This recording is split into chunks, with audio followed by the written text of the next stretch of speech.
Hello everyone, welcome to another episode of boutiques review. আজকে আপনাদের সাথে আছি আমি Himel Kumar Kundu, senior executive boutiques review. আপনারা সকলে জানেন আগামী 26শে জুন অনুষ্ঠিত হতে যাচ্ছে আইটিটি বাংলাদেশের অন্যতম কার্যনির্বাহী পরিষদ নির্বাচন। এই নির্বাচনকে ঘিরে মেতে উঠেছে পুরো টেক্সটাইল অঙ্গন। আজকের এপিসোডে আমাদের সাথে উপস্থিত আছেন আইটিটি নির্বাচনের জিজি প্যানেল তথা এনআই সুমাইল নিক্সন প্যানেলের নির্বাহী সদস্য পদপ্রার্থী এবং বায়োস্ফিয়ার কনসার্নের সিইও ইঞ্জিনিয়ার মঞ্জুর সাত্তার মোহাম্মদ রাসেল ভাই। চলুন আর দেরি না করে তার কাছ থেকে জেনে নেওয়া যাক তার ব্যক্তি ও কর্মজীবনের গল্প, অভিজ্ঞতা ও আইটিটি নিয়ে তার ভাবনা। ভাই অসংখ্য ধন্যবাদ আপনাকে বুটেক্স রেডিওর আজকে এই প্রোগ্রামে আসার জন্য। তো ভাই কেমন আছেন আপনি? আলহামদুলিল্লাহ, আমি ভালো আছি। আপনি কেমন আছেন? জি ভাই, আমি আলহামদুলিল্লাহ ভালো। তো ভাই আপনার পরিচয়টা যদি আমাদের দর্শক শ্রোতা বন্ধুদের সামনে একটু তুলে ধরতেন। আমি মঞ্জুর সাত্তার মোহাম্মদ রাসেল, বুটেক্স 30 ব্যাচ। আমার জন্ম কুষ্টিয়া জেলার কুমারখালী থানাতে। পড়াশোনা মাধ্যমিক লেভেল পর্যন্ত Kumarkhali MN pilot high school. এরপরে উচ্চ মাধ্যমিক ঢাকা রেসিডেন্সিয়াল মডেল কলেজ। এরপরে ঢাকা ইউনিভার্সিটিতে আমি 1 বছর পড়াশোনা করেছি। সেকেন্ড টাইম অ্যাডমিশন নিয়ে আমি বুটেক্সে ভর্তি হই 2004 সালে। এরপরে 2009 সালে আমার পেশা জীবন শুরু হয়। আমি প্রথমে 2টা মাল্টিন্যাশনাল কোম্পানিতে জব করি মার্কেটিংয়ে, টেক্সটাইল ডাইস কেমিক্যাল। 2016 সাল থেকে আমি আমার নিজের ব্যবসা শুরু করি। আমার সেই 2016 সালে প্রতিষ্ঠিত প্রতিষ্ঠানের নাম বায়োস্ফিয়ার কনসার্ন। আমি বর্তমানে সেই কোম্পানির ম্যানেজিং পার্টনার এবং সিইও হিসেবে আছি। ইন দ্য মিন টাইম আমি আরও অনেকগুলো ব্যবসাতে ইনভলভ হয়েছি, যেমন মালয়েশিয়াতে আমি 2টা কোম্পানির ডিরেক্টর বা পরিচালক হিসাবে কাজ করছি। একটা জিজি কেম মালয়েশিয়া, অন্যটা টেক্সলোরা বায়োকেম মালয়েশিয়া। এর সাথে আমার বাংলাদেশে অর্গানিক সলিউশন বিডি নামে একটা কোম্পানি আছে, সেখানে আমি পরিচালক হিসেবে আছি। এছাড়াও আমার এগ্রি বিজনেস আছে, এগ্রি এক্সপোর্টের জন্য ডক্টর এগ্রি ওটার নাম, ওখানে আমি পরিচালক হিসেবে আছি। আলহামদুলিল্লাহ ভালো আছি। অসংখ্য ধন্যবাদ ভাই। তো আমরা যদি আপনার ছাত্র জীবনে ফিরে যাই, তো আপনি তো বুটেক্সে পড়াশোনা করেছেন। আপনার বুটেক্স লাইফ এবং বুটেক্স লাইফে আপনি সাংগঠনিক কাজে কিভাবে জড়িত হয়ে পড়েছিলেন, এই ব্যাপারে যদি আমাদের দর্শকদের একটু বলতেন। আসলে আমি বুটেক্সে 2004 সালে ভর্তি হই। আমার স্কুল ছিল বয়েজ স্কুল, কলেজ ছিল ঢাকা রেসিডেন্সিয়াল মডেল কলেজ। আমি রেসিডেন্ট ছিলাম, সো 100% বয়েজ এবং রেস্ট্রিক্টেড এনভায়রনমেন্ট। সেখান থেকে বের হয়ে এসে আমি যখন ঢাকা ইউনিভার্সিটিতে 1 বছর পড়লাম, প্রচণ্ড স্বাধীনতা পেতে যে আমি রাজনীতিতে জড়িয়ে গেলাম ঢাকা ইউনিভার্সিটিতে। তো সেই সময় আমি ঢাকা ইউনিভার্সিটিতে ছাত্র দলের বলতে পারেন পোস্টেড। এরপরে আমি যখন সেকেন্ড টাইমে বুটেক্সে এসে অ্যাডমিশন হলাম, ওই যে ঢাকা ইউনিভার্সিটিতে পড়াকালীন সময় আমার যে নিজেকে ফ্রিডম হিসেবে পাওয়া, সেই ফ্রিডমের ধারাবাহিকতা বুটেক্সে থেকে গেল।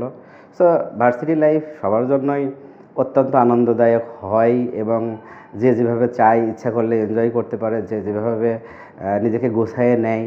তো সেখানে আমি শুধু পলিটিক্স বা সংগঠনের সাথে জড়িত হয়েছি এরকমই নয়, সেখানে আমি পড়াশোনাগুলো আমার কখনো কোনো ইয়ারেই কোনো সাবজেক্টে সেকেন্ড টাইম পরীক্ষা দিতে হয়নি। ফার্স্ট টাইমে সব সাবজেক্টগুলো আমি ক্লিয়ার করেছি সবসময়ই। এর সাথে সাথে সেই থেকে ঢাকা ভার্সিটির ধারাবাহিকতায় আমি রাজনীতিতে জড়ায় যাই বুটেক্সে। আমি আমার বুটেক্স লাইফে বাংলাদেশ জাতীয়তাবাদী ছাত্র দলের রাজনীতি করেছি, আমার পারিবারিকভাবেই সেই আদর্শ বহন করে আসছি আমি। তো আমি ফার্স্ট ইয়ার থেকেই বুটেক্স ছাত্র দলের ক্রীড়া ও সংস্কৃতি বিষয়ক সম্পাদক হই। সম্ভবত সেকেন্ড ইয়ারের শেষে যে আমি ওসমানী হল ছাত্র দলের সাধারণ সম্পাদক হই। তো এটা অনেক অল্প বয়স ছিল। তো এরপরে আমরা যারা থার্ড ইয়ারের দিকে এসে তখন 111 সরকার চলে আসলো, রাজনীতি বাংলাদেশে নিষিদ্ধ হয়ে গেল। তো দুর্ভাগ্য ছিল যে অনেক সাংগঠনিকভাবে অ্যাক্টিভ থাকার পরেও আমাদের আর পরবর্তীতে বড় করে পরিচয় হয়ে উঠলো না। আমি যেখানে সেকেন্ড ইয়ারে শেষ করাকালীন সময় ওসমানী হলের সাধারণ সম্পাদক হইতে পারলাম, আরও হয়তো অনেক প্রসপেক্ট আসতো। তো তারপর 2-3 বছর, 4 বছর, 5 বছর আর কোনো রাজনৈতিক 2 বছর 3 বছর তো দেশে, পরবর্তীতে আওয়ামী গভর্নমেন্ট আসলো, আমরা ক্যাম্পাস থেকে বের হয়ে গেলাম, প্রফেশনে জড়াই গেলাম। এরপরে আমরা দীর্ঘদিন আমি আমার ব্যবসা বাণিজ্য জব নিয়ে ইনভলভ ছিলাম এবং সাথে সাথে আমাদের এই আইটি রাজনীতির সাথে আমি ইনভলভ হওয়ার চেষ্টা করেছি। তবে সেটা চাইতে আমি আমার পেশা জীবনের প্রথমের দিকগুলোতে আমি আমার কর্মক্ষেত্রে বেশি ব্যস্ত ছিলাম। অসংখ্য ধন্যবাদ ভাই। তো এবার যদি আমরা আপনার পেশাগত জীবনের কথা বলি, আপনি টেক্সটাইল, কেমিক্যালস, আন্তর্জাতিক বাণিজ্য, সেলস ও বিজনেস ডেভেলপমেন্ট বিভিন্ন সেক্টরে কাজ করেছেন। তো এই অভিজ্ঞতাগুলো যদি আমাদের দর্শক শ্রোতা বন্ধুদের সামনে একটু তুলে ধরতেন। আচ্ছা, বেশ সুন্দর করেই বলি ভালো কথাটা। 2009 সালে ওই সময় একটা আইটিটির নির্বাচন হয়। তো আমি তখনও কনফিউজড, বেসিক্যালি আমি মার্চেন্ডাইজিংয়ে জব করব, এরকম একটা বিষয়। তো সেই সময়ই আমি যখন পাশ করে বের হলাম তার 2-3 মাস পরে আইটিটি একটা নির্বাচন ছিল। সো সেই নির্বাচনকে কেন্দ্র করে একটা মার্কেটিং কোম্পানির উনি কান্ট্রি ম্যানেজার ছিলেন, একটা মাল্টিন্যাশনাল কোম্পানি ডেনিস্কোর, ডেনমার্ক কোম্পানি। তো উনি আমাকে আমার পলিটিক্যাল ব্যাকগ্রাউন্ড দেখে উনি আমার কোম্পানিতে বেসিক্যালি ওটা নির্বাচনী সহযোগিতার জন্য মার্কেটিংয়ে আমাকে ওখানে জয়েন করতে বললো। আমি তো অ্যাকচুয়ালি পাশ করে বের হওয়ার আগেই চাকরি কনফার্ম করে রাখছিলাম। তো সেই যে মার্কেটিংয়ে ঢুকলাম, কীভাবে যেন ভালো করে ফেললাম শর্ট টাইমে। ফার্স্ট ইয়ারেই মনে হয় আমি 2বার বা 3বার ইনক্রিমেন্ট পেলাম 1 বছরের ভেতরেই। কীভাবে ভালো করে ফেললাম, এই ভালো লাগা। তো সেখান থেকে আমি মার্কেটিংয়েই থেকে গেলাম। এখন তোমার প্রশ্ন অনুপাতে আমি আন্তর্জাতিক কীভাবে ইনভলভ হলাম, ভেরি গুড। তো আমি 2016 সালে যখন আমার নিজের ব্যবসাটা শুরু করলাম, আমরা সবাই জানি যে আমাদের টেক্সটাইল, ডাইস, কেমিক্যাল বিজনেসে বেসিক্যালি এটা ইনডেন্টিং বিজনেস, ট্রেডিং বিজনেস। তো এই ব্যবসাটা করতে গেলে ডাইস অথবা কেমিক্যাল যে কোনো একটা ফরেন সাপ্লাইকে নিয়েই করতে হয়। তো এই যে আমার তো ব্যবসা শুরু করলাম, তো আমার একজন সাপ্লায়ার লাগবে। তো ফরেন সাপ্লায়ার এইটা আমার সাথে এনগেজড হলো। তো আমাদের যারা এইভাবে ডাইস কেমিক্যাল বিজনেসগুলো করে, তারা এই ফরেন সাপ্লায়ারকে নিয়ে তারা লোকাল বিজনেসেই এনগেজ থাকে। তো আমি যখন ফরেন সাপ্লায়ারের সাথে এনগেজড হলাম, তখন বেসিক্যালি আমি ওই যে ফরেন সাপ্লায়ারের কন্ট্যাক্ট শুরু করলাম, তখন থেকে আমি তাকে ছাড়ি নাই। আমি তাকে চেস করা শুরু করলাম, what he is doing, how he is doing, how much profit he is doing. তো তাকে চেস করা শুরু করলাম, করতে করতে করতে তাকে রিড করলাম, তার স্ট্র্যাটেজি ফলো করলাম। করতে করতে আমি আসলে ফ্রন্ট লাইন, আমাদের সেলস লাইনে, বাংলাদেশ সেলস মার্কেটে যেভাবে ইনভলভ ছিলাম, চেষ্টা করছি, সময় দিচ্ছি, ঠিক একইভাবে আমি ব্যাক সাইডটাতে ফরেন সাপ্লায়ার তাদেরকে প্রচুর স্টাডি করতে করতে আমি আসলে ওদিকে জড়িত হয়ে গেলাম। তো এভাবে করতে করতে আমি প্রায় এখন মোর দ্যান 10 কান্ট্রিজ, 10টার উপরে দেশে আমি বিভিন্ন কর্মকাণ্ডে আসলে ইনভলভ আছি। এটা আসলে ধারাবাহিকভাবে, একদিনে তো হয়নি, আস্তে আস্তে করতে করতে হয়েছে। তো এভাবেই আসলে আমি আন্তর্জাতিকভাবে বা দেশের বাইরে ইনভলভ হয়ে যাই। তারপরে আমি একটা সময় মালয়েশিয়াতে আমার নিজের কেমিক্যাল প্রোডাকশন বা কোম্পানি এস্টাবলিশ করলাম। তো সেটাও ডিফিকাল্ট বলতে, as a foreigner I don't know anything. So they have a lot of rules, government policy, foreign invest. Even though বেশি প্রবলেমেটিক হচ্ছে যে আমাদের বাংলাদেশি আমাদের গভর্নমেন্ট পলিসি ম্যাচ করে না, কমপ্লাই করে না। সো বাংলাদেশি রেস্ট্রিকশন বেশি। এখন আমার একটা এই ভিডিওর মাধ্যম দিয়ে আমি যদি কখনো কোনো গভর্নমেন্টের উচ্চ লেভেলে কখনো এই ভিডিওগুলো দেখে, আমি রিকোয়েস্ট করব যে আমাদের দেশের এন্টারপ্রেনার যারা আছে, তারা যদি ফরেনে বিজনেস করে দেশে টাকা ইনকাম করতে চায়, তাহলে তাদেরকে বন্ধ রাখার কোনো কারণ নেই।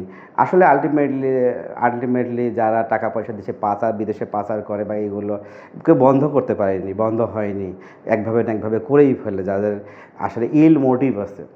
সো এই ইল মোটিভ বন্ধ করা যায় না, বেসিক্যালি একভাবে না একভাবে তারা করবেই।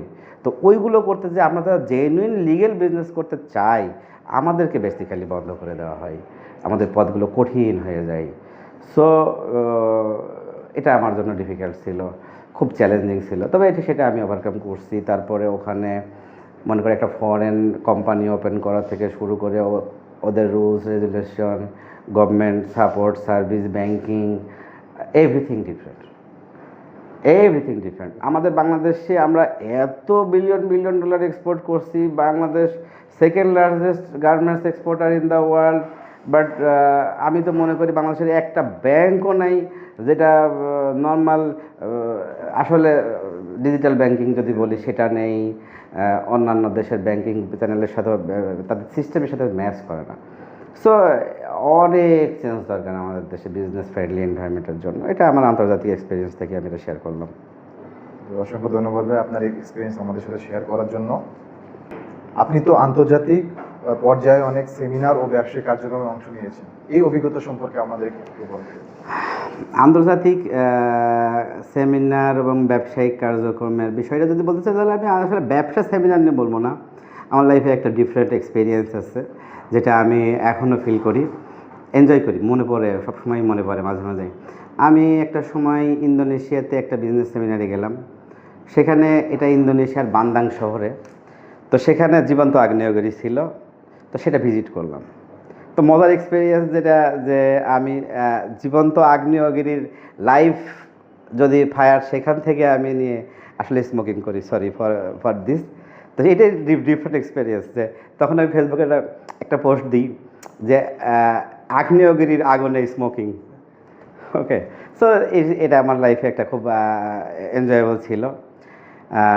আর এছাড়া যদি সিরিয়াস ব্যবসায়িক বিষয়ে বলি, আমি একটা জিনিস দেখলাম গত মাস দুয়েক আগে। আমি চায়না ভিজিট করলাম। এটা আগেও করছি।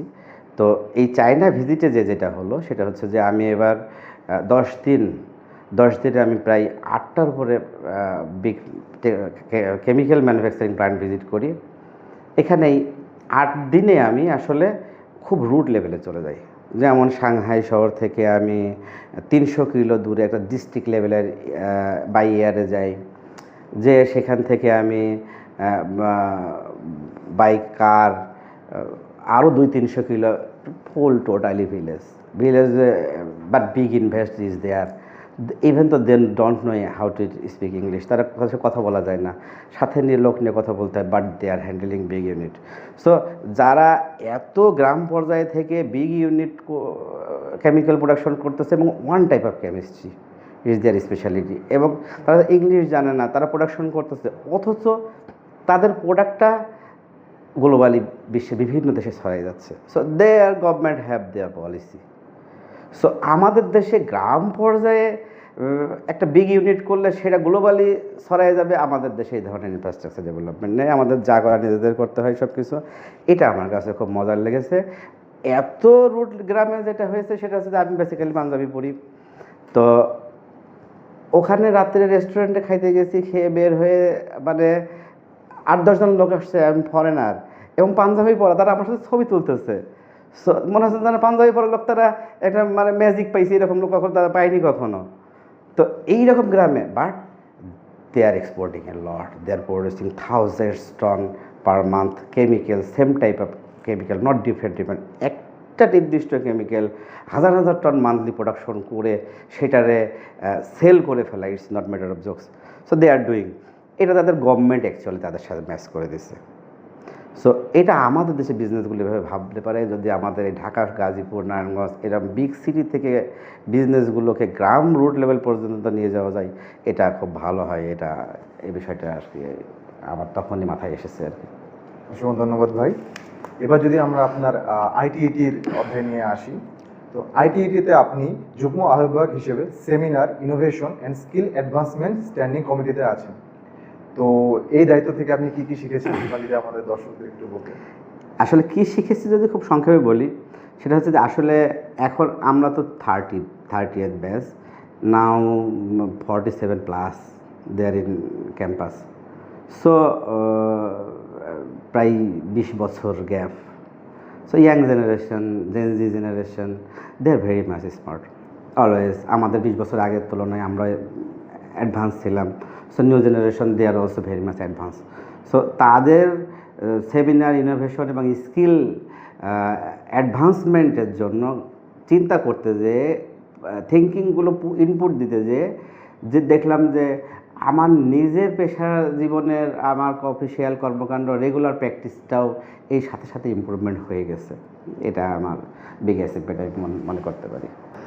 তো ভাই, আপনার সামাজিক কাজকর্ম সম্পর্কে যদি আমরা কথা বলি, এবং সেটা অনেক বড় একটি তালিকা। আপনি মসজিদ, মাদ্রাসা, ওয়েলফেয়ার ফাউন্ডেশন, স্কুল ইত্যাদি নির্মাণ করেছেন। তো এত বিজি শিডিউলের পাশাপাশি এসব সামাজিক কাজকর্মের আপনার যে ইচ্ছা, এটা সম্পর্কে আপনি দর্শকদেরকে একটু যদি না, এত বেশি বলছেন আপনি, আসলে এত বেশি না।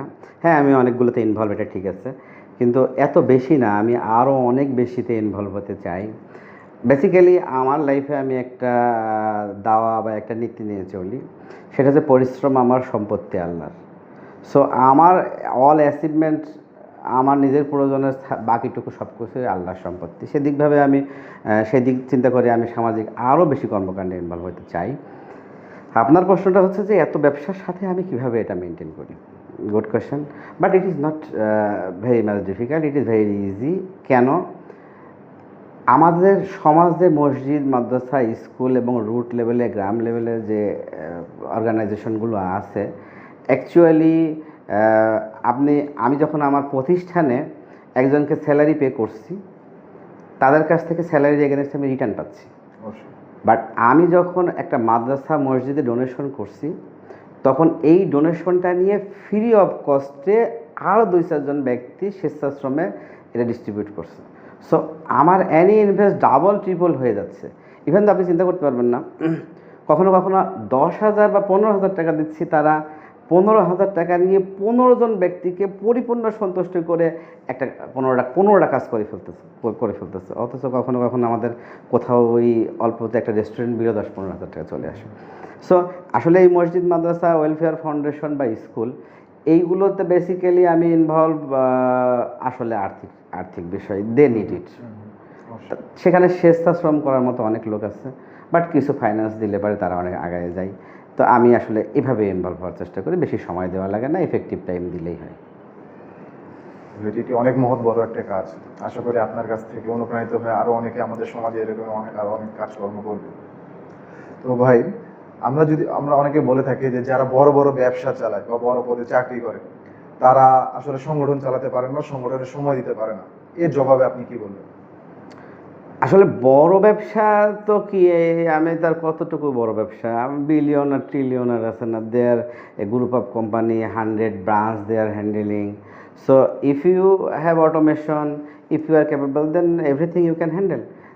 এবং এটা তো বড় ব্যবসা তো হঠাৎ করে আমার উপর চাপাই দেওয়া হয় নাই। এটা আমি জিরো থেকে, আমি যখন বিজনেস স্টার্ট করি, আমি 1 লক্ষ টাকা ক্যাপিটাল নিয়ে শুরু করি। লাকিলি আমার ওয়াইফ ছিল একজন ডক্টর, সে তখন আর্ন করতো, 3টা হাসপাতালে সে মেডিকেল প্র্যাকটিস করতো। সো তার আর্নিং দিয়ে আমার সংসার চলতো। এটা আমি সবার অবশ্যই লাখ থাকবে না। তো তখন আমি 1 লাখ টাকা দিয়ে ব্যবসা শুরু করি। এই 1 লাখ টাকা ধাপে আসছি। সো যেহেতু গ্রাজুয়ালি ধাপে গ্রোথটা হয়েছে, so I can digest it, I can absorb it easily, এটা আমার জন্য সমস্যা না। আর আপনি বলছেন এর পাশে আমি সংগঠনে কীভাবে সময় দিব। আচ্ছা, গুড। আসলে সংগঠনের সময় বলতে কি বোঝাচ্ছেন আপনি? সময় কিন্তু কেউ একটা কাজ 10 মিনিটে করবে, যেটা পারবে। অনেকে আছে পুরো মাস ফুল টাইম সময় দিলেও সেটা করতে পারবে না। সো সময় বলতে আপনার লম্বা সময় দরকার নাকি কোয়ালিটি অ্যান্ড ইফেক্টিভ টাইম দরকার? সো আমাদের এক্সপিরিয়েন্স থেকে আমি 10 মিনিটে কোয়ালিটি ইফেক্টিভ টাইম দিয়ে একটা টিমকে যদি অপারেট করতে পারি, so easy to handle, it is not difficult, effectively করা সম্ভব, আমি মনে করি তাই। থ্যাংক ইউ ভাই। তো ভাই, আসন্ন আইটিইটি নির্বাচনে আপনি যদি নির্বাহী সদস্য হিসেবে নির্বাচিত হন, তাহলে আপনার কোন কাজকে আপনি অগ্রাধিকার দেবেন বা আপনার প্রধান অঙ্গীকার দেবেন? আসলে আমরা যখন নির্বাহী সদস্য, তখন আমাদের আসলে বেসিক্যালি, আমি তো যেমন কোনো সম্পাদক বা ভাইস প্রেসিডেন্ট মানে প্রেসিডেন্টের সহযোগী, যুগ্ম সাধারণ সম্পাদক মানে সাধারণ সম্পাদকের সহযোগী, আমরা নির্বাহী সদস্য, আসলে আমাদের কোনো অ্যাসাইন কাজ নেই। তো স্বাভাবিকভাবেই ট্রেডিশন অনুপাতে নির্বাহী সদস্য 5 জন এস্টাবলিশ ব্যক্তিকেই সেট করা হয় for support each and every side. So এখানে আমি যেটা, আমার যদি অগ্রাধিকার বলা হয়, তাহলে আমি যেটা করতে চাই সেটা হচ্ছে যে আমাদের যে সভাপতি আছেন, উনি লং টাইম, দীর্ঘদিনের এক্সপিরিয়েন্স, এখানে ওনার ডেডিকেশন অনেক বেশি। উনি 2টা বিষয় ফোকাস করছে। একটা হচ্ছে যে আমরা এখানে 10 কাঠা জায়গা পেয়েছি আইটিটির নামে, এটাতে 20 কাঠাতে পরিণত করার সুযোগ আছে। সো এটার জন্য আমি ওনার পেছনে লেগে থাকবো, ওনাকে পুশ করবো। ওনার যদি এর বিষয়ে আমাকে কোনো কাজে লাগে, সময় লাগে, আর্থিক, শারীরিক, মানসিক সব দিক থেকে এটা করব। 10 কাঠা জায়গাকে ডাবল করতে, যে anything double it is not easy. Easy। So এটা আমি করার চেষ্টা করব। আরেকটা হচ্ছে যে উনি যেটা বলছে সেটা হচ্ছে যে এখানে অ্যাটলিস্ট 2টা ফ্লোর বিল্ডিং করা যায় না আইটিআইটির। সো এটা খুব ডিফিকাল্ট টাস্ক, 2 বছর সময় 2টা ফ্লোর প্ল্যান পাস করাইতে হবে, ফান্ড অ্যারেঞ্জ করতে হবে। আর এটা কিন্তু আমরা যারা আইটিটি চলতেছে টেক্সটাইল ইঞ্জিনিয়ারদের পকেটের টাকায় 5,000, 10,000, 20,000, 50,000 সহযোগিতায়। তো এটা কিন্তু 1 লাখ, 2 লাখ, 5 লাখের ম্যাটার না, এটা 50 crores, 100 crores ম্যাটার আসবে। সো পকেটের টাকা ডোনেশন দিয়ে কিন্তু এই বিল্ডিং হবে না। সো আর 2 তলা হয়ে গেলে বাকিটুকু অটোমেটিক্যালি উঠবে। So big challenge at starting point. So এই জায়গাটাতে আমি আমার সর্বোচ্চ শ্রম দেওয়ার চেষ্টা করব, এটা আমি ধরেই রাখছি। আর এর বাইরে যদি কোনো স্পেসিফিক, যেমন মনে করেন যে আমাদের বোটেক্সে বা কোনো একটা প্রোগ্রাম করা হলো, সেই প্রোগ্রামে আমাকে আহ্বায়ক অথবা সদস্য সচিব হিসাবে দায়িত্ব দেওয়া হলো, সেই দায়িত্বগুলো আমি আইকনিক লেভেলে করার চেষ্টা করবো, একটা স্ট্যান্ডার্ড সেট করার ট্রাই করবো, যেটা যেন ফিউচারের জন্য এটা একটা বেঞ্চমার্ক হয়, এটা ট্রাই করবো আমি। থ্যাংক ইউ ভাই।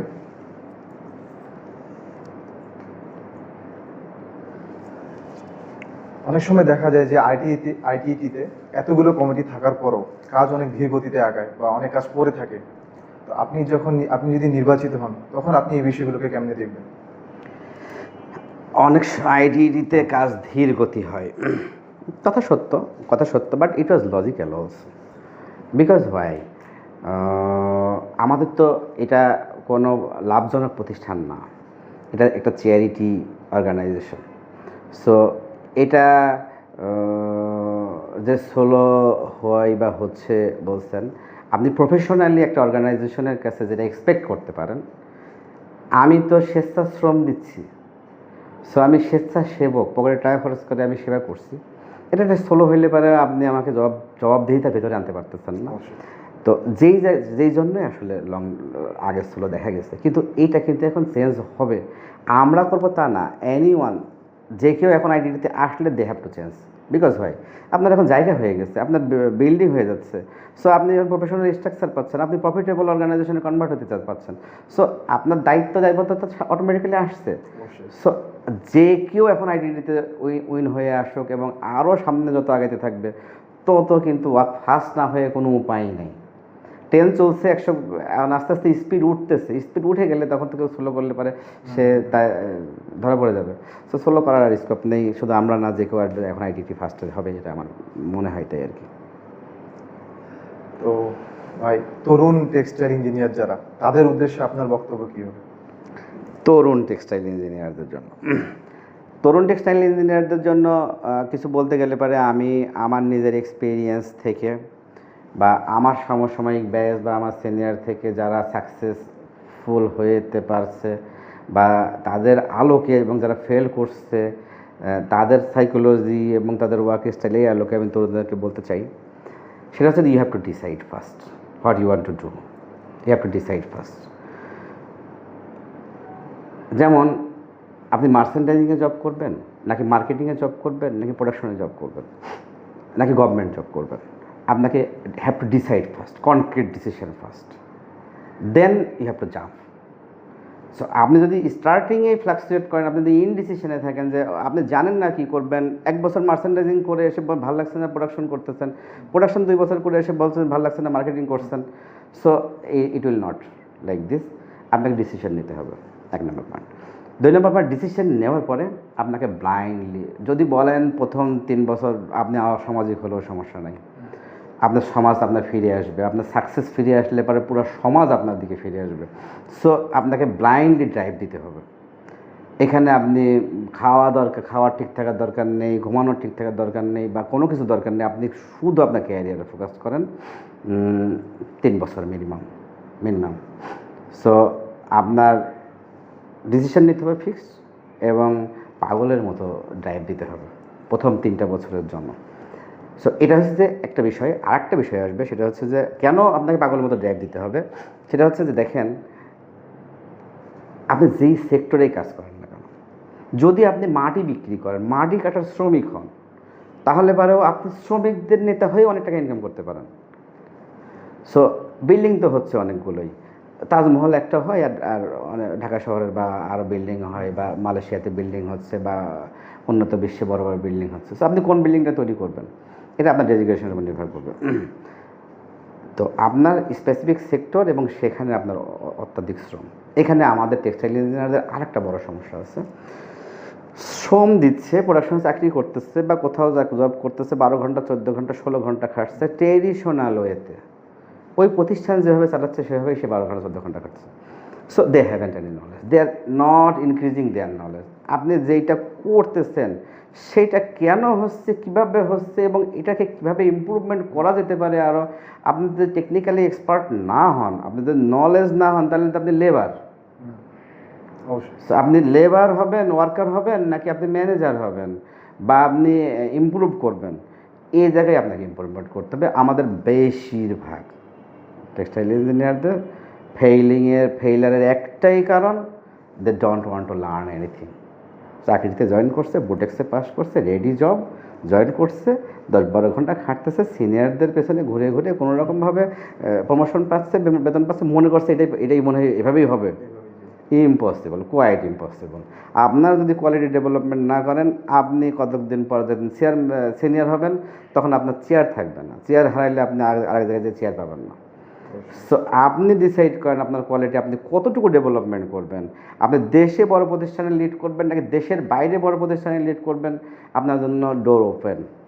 সো আপনি যদি আপনার কোয়ালিটি ডেভেলপমেন্ট করে ডেডিকেটেড লাগাইতে পারেন, সো আমি মনে করি যে আল্লাহ আপনাকে রহমত করবেই। আশা করি আপনার এই উপদেশগুলো আমাদের তরুণ টেক্সটাইল ইঞ্জিনিয়ারগুলো কাজে লাগাবে তাদের। আশা করি আপনার এই উপদেশগুলো আমাদের তরুণ টেক্সটাইল ইঞ্জিনিয়াররা তাদের পরবর্তী বা জব লাইফে কাজে লাগাবে। আশা করি। তো ভাই, সর্বশেষ প্রশ্ন ভাই, আসন্ন 26শে জুন নির্বাচনে আপনি আপনার আইটিআইটির সদস্যদের উদ্দেশ্যে কি বলতে চান, এবং আমাদের দর্শক শ্রোতা উদ্দেশ্যদের জন্য কি শেষ প্রশ্ন ভাই, আসন্ন 26শে জুন নির্বাচনে আপনি আপনার আইটিআইটির সদস্যদের জন্য কি বলতে চান, এবং আমাদের দর্শক শ্রোতা বন্ধুদের জন্য আপনাদের কোন যদি মেসেজ থাকে সেটা আপনি বলতে পারেন। আমি যেহেতু একজন candidate, executive member candidate, so 26শে জুন নির্বাচন উপলক্ষে আমি প্রথমত সবাইকে বলবো যে আপনারা ভোট কেন্দ্রে আসবেন, যারা ভোটার আছেন ভোট দিতে। এবং আমাদের এই নির্বাচনটা দীর্ঘদিন পরে হচ্ছে, সো আপনাদের কারোরই জানা নেই যে আইটিটি নির্বাচন কেমন হয়, দেখেন হয়নি। এটা একটা পিকনিকের একটা উৎসব, বিভিন্ন প্যান্ডেল, বিভিন্ন জায়গায় খাওয়া দাওয়ার আয়োজন হবে, উৎসব মুখর পরিবেশ। এটা আপনার লাইফে মোস্ট মেমোরেবল হয়ে থাকবে।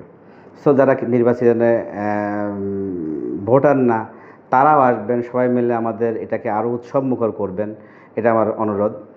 এর বাইরে আমার প্যানেলের পক্ষ থেকে আমি বলতে চাই, আপনারা আমাদের পূর্ণ প্যানেলকে ভোট দিয়ে বিজয়ী করবেন। এখন চাইতেই তো পারে ভোট, সবাই চাই। সো অ্যাজ এ প্রফেশনাল হিসেবে আমি বলবো যে কেন আমার প্যানেলকে আপনারা বিজয়ী করবেন, পূর্ণ প্যানেলকে বিজয়ী করতে কেন বলছি, সেটা হচ্ছে যে আমি আগেই বলে আসছি, আমাদের জায়গাটা ডাবল করার বিষয় আছে, বিল্ডিংয়ের বিষয় আছে, অনেকগুলো কাজ আছে এখানে। 2 বছরে 100 crore টাকাও লাগতে পারে। সো এটা কিন্তু ডোনেশন থেকে আসবে না, বিভিন্ন জায়গায় ফান্ড অ্যারেঞ্জ করতে, ইভেন সাপোজ গভর্নমেন্ট থেকে ফান্ড অ্যারেঞ্জ করা লাগতে পারে। সো আমরা যে 10 কাঠা জায়গাটা পেয়েছি, এটাও পেয়েছি কিন্তু যা আমাদের আগের যে কমিটিটা নিয়ে আসছে, ওনাদের সমর্থক, ওনাদের কাছাকাছি মতের গভর্নমেন্ট সে সময় দেশে ছিল বলে আমরা পাশ করে নিয়ে আসতে পারছি। সো এখন আমাদের দেশে যে গভর্নমেন্ট চলছে, আমরা তো তাদের কাছের। সো আমাদের টপ মোস্ট পর্যন্ত আমাদের easy entry, easy, we can do it. So আপনারা যদি আমাদেরকে পূর্ণ প্যানেল নির্বাচিত করেন, তাহলে আমরা আইটিটির সমস্ত কাজ অনেক ইজিলি করতে পারবো। আরেকটা হচ্ছে যে এখানে ফাইন্যান্স ইনভলভ, পকেট টাকা দিয়ে অনেক কিছু করতে হয়। সো এবং এইটা আমাদের প্যানেলের আইটিটি তো আপনারা বলছেন 16 হয়, বা আমাদের প্যানেলে 30 ইয়ার্স 40 ইয়ার্সে চলমান ধারাবাহিকতার আলোকে এই প্যানেলটাকে ডেভেলপমেন্ট করা হচ্ছে। 1 বছর 2 বছরের প্যানেল থেকে এই প্যানেল আসেনি। এখানে আমাদের প্যানেলে 30-40 ইয়ার্স স্ট্রংলি, এবং এই আমাদের টেক্সটাইল ইঞ্জিনিয়ারদের ট্রেডে পরীক্ষিত লোকগুলো, যাদের 30 বছরের ডেডিকেশন রয়েছে, সেই ধরনের লোকগুলো নিয়ে আমাদের এই প্যানেলটা করা। সো এবং they are able, basically they are able. So এবং যদি মনে করেন যে যদি 30 বছর বা 40 বছরের আইটিইটি হয়, 40 বছরের আইটিইটিতে যদি 40 টাকার ফান্ড ইনভলভ হয়, এর মোর দ্যান 50%, 25% ফান্ড ধারাবাহিকভাবে এদের কাছ থেকে আসছে। সো আপনারা এদেরকে এটা বিজয়ী করবেন। আশা করি আপনারা সামগ্রিক দেশের প্রেক্ষাপট অনুপাতে এদের কাছ থেকে এই আইটিইটির আগামী 2 বছরের সর্বোচ্চ উন্নতি বুঝে নিতে পারবেন। সো আপনারা আমাদেরকে ভোট দিয়ে বিজয়ী করবেন, সেই আশা প্রত্যাশা এবং প্রত্যয় ব্যক্ত রেখে আমি শেষ করতে পারি। ভাই, আপনাকে অসংখ্য ধন্যবাদ ভাই, বুটেক্স রেডিওকে আপনার মূল্যবান সময় ও আন্তরিক কথাগুলো শেয়ার করার জন্য। আশা করি এই আড্ডার মাধ্যমে আপনার এবং আপনার আইটিটি নিয়ে আপনার প্যানেলের চিন্তা ভাবনাগুলো আমাদের দর্শক শ্রোতারা আরও বিস্তরভাবে জানতে পেরেছে। আসন্ন নির্বাচনে আপনাকে ও আপনার প্যানেলকে বুটেক্স রেডিওর পক্ষ থেকে থাকছে আন্তরিক শুভেচ্ছা। আপনাকেও ধন্যবাদ, বিশেষ করে বুটেক্স রেডিওকে ধন্যবাদ। এখানে আমি আরেকটা কথা বলতে চাই, সেটা হচ্ছে যে আমি যখন 2005 সালে বুটেক্সের ফার্স্ট ইয়ারে, আমি তখন ছাত্রদলের ক্রীড়া ও সংস্কৃতি বিষয়ক সম্পাদক, তখন আমি সংস্কৃতির বিষয়টাকে আমলে নিয়ে কাজ করি। তখন আমি এখন তো বুটেক্সে দেখা যাচ্ছে যে অনেকগুলো ক্লাব সংস্কৃতি ডেভেলপমেন্ট হয়েছে। তখন কিন্তু প্রথম বুটেক্সের ইতিহাসে আমি রাসেলের সম্পাদনায় আমি দেয়াল পত্রিকা প্রকাশ করি। বাঁধন বা ইয়তে এগেনেস্ট হাঙ্গার এরকম 7 থেকে 10টা ক্লাব সে সময় হয়, যেগুলো পরে আর ধারাবাহিকতা রাখতে পারেনি। সে সময় আমার এগেনেস্টে আমরা আমাদের ক্লাবটাকে কোথায় নিয়ে যেতে পারছি, আমি আপনাকে বলি একটা বিষয়। সেটা হচ্ছে যে সেই সময় আমরা একটা ইন্টারন্যাশনাল ফিল্ম ফেস্টিভ্যাল অ্যারেঞ্জ করছি বুটেক্সের মাধ্যম থেকে, এবং সেটা এমন ছিল, এই ঢাকা সিটিতে এখন তো সিনেমা হলগুলো সব বন্ধ হয়ে গেছে, ঢাকা সিটিতে 17টা সিনেমা হলে আমরা আন্তর্জাতিক পুরস্কারপ্রাপ্ত 50টা সিনেমা 7 দিন ধরে চালাই। তো সেই ক্লাব কালচারটা আমরা কোন পর্যায়ে নিতে পারছিলাম? সো সেটা পরে গ্যাপ পড়ছে, আপনারা আবার এখন রিসেন্টলি দেখছি শুরু করতেছেন, ভালো। তো আমি চেষ্টা করি আপনাদেরকে বুটেক্সের সমস্ত ক্লাবেরকে আমার পক্ষ থেকে সাধুবাদ থাকবে, এবং আমি চেষ্টা করব তাদেরকে সামনে আগায় নেওয়ার জন্য। বিশেষ করে বুটেক্স রেডিওকে অসংখ্য ধন্যবাদ আমাকে এই কথাগুলো বলার সুযোগ করে দেওয়ার জন্য। আসসালামু আলাইকুম। আসসালামু আলাইকুম।